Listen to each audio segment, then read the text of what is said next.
Backlash, executive editor at Hub Culture. It is Davos 2026. Absolutely delighted to be back with Sarah Kate Ellis. How are you? I'm great. Thanks for having me. Thanks for coming. So, president and CEO of GLAAD. Now, it's a very different time of Davos. It's a very different Davos. It's a very different moment. I wonder if you can put this Davos into perspective of the last few years and tell me what's different about it for you. Well, I think the biggest difference is that there's a hushed tone now talking about diversity, equity, and inclusion, wherein before, in the past Davoses, it was on the agenda. The conversations are still absolutely happening because everyone knows it's good for business and it's imperative for growth.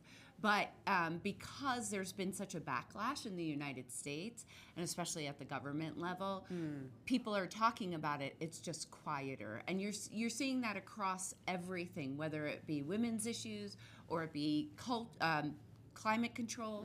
The conversations are still happening because everybody knows where we're headed, even though there's opposition to it. So that seems more positive than I expected you to say, which is great. I know that we've seen other folks that I've spoken to in diversity and inclusion have said that their financial support has been really rolled back. People are worried about talking about it within their own companies, but it sounds like you're still able to make an impact. Well, I think it's the framing of it, right? Okay. I think we are seeing rollbacks in funding. I know a lot of my sister and brother organizations have seen federal money cut. Corporate money has been cut as well. However, I think when you think of it from a corporate perspective, in terms of marketing, you in a capitalist society and on the world stage, which is talking about capitalism, and this is all about money for so many, that if you frame it properly, you can still have the conversation about it. Because at the end of the day, if you look at the LGBTQ community as a whole, we're probably the 5th largest country in the world. And you have to market to that country. Right. That's a good way to put it. I like that. So you've put out a really interesting report, Where We Are in TV, showing that there's a 4% growth in LGBTQ television characters, but 41% of those characters aren't going to return in 2026. So talk about this disconnect between increasing representation, but then declining retention, and what does that mean? Well, I think that we're seeing a decline in that business, in that industry in totality. And so I do think that this is part of that. I would point to what's happening right now, which is we're seeing some of the biggest shows that are really taking off like wildfire. Apple's Pluribus has a queer couple as the lead.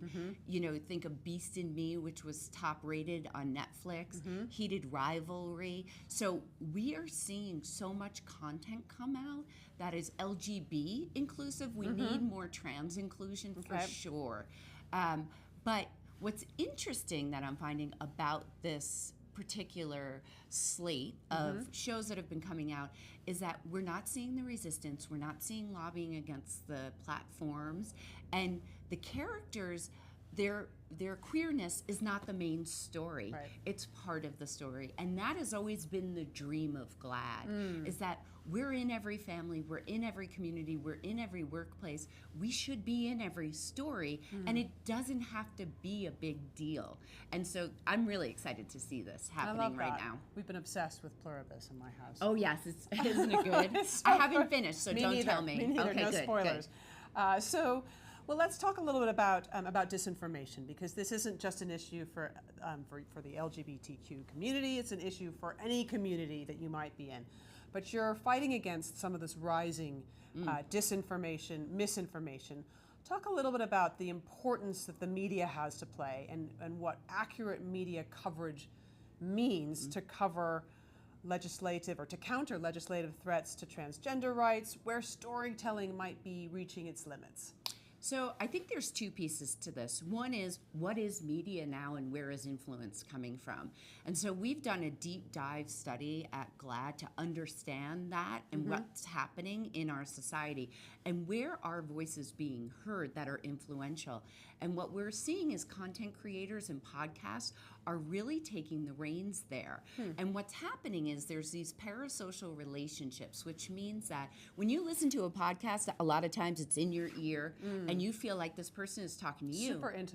Super intimate, and it's forming these relationships. And so when you're listening to the podcast, you go there for entertainment, you go there for sports, you go there for comedy, but they end up sharing their political or social views with you.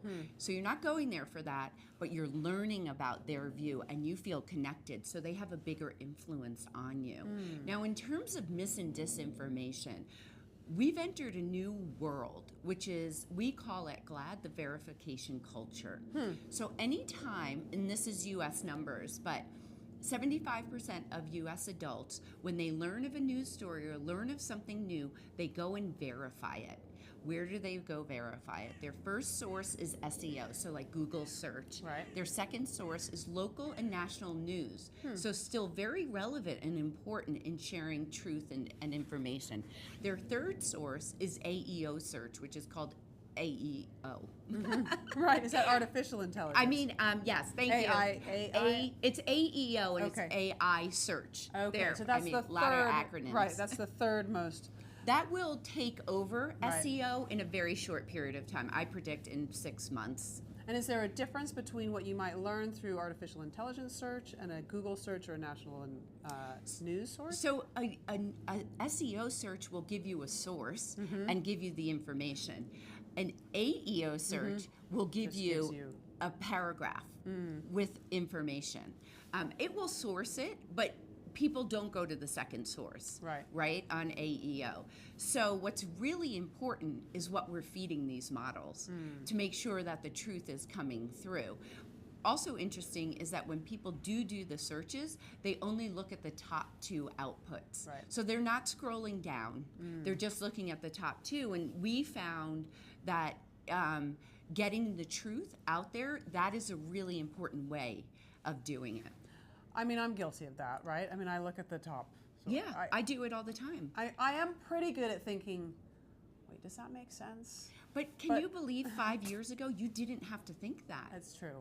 It is quite a cultural shift for us in the world, that now when we learn of something, we have to actually go verify it, which has never been the case. So 2026, tell me a little bit about what you are looking forward to in this year. I'm looking forward to, I think there's a lot of great content coming out that we're really excited about. I think AI and really embracing AI and understanding and making sure that it's supporting our community and helping our community and the world at large, and what it's doing to our environment, and making sure that we're an advocate in that space as well. And I also think we have a midterm election in the United States, so making sure that and monitoring mis and disinformation during that time period is going to be really important. Sarah Kate, thank you very much for stopping by the Hub Culture studio here in Davos, and I'm Edie Lush.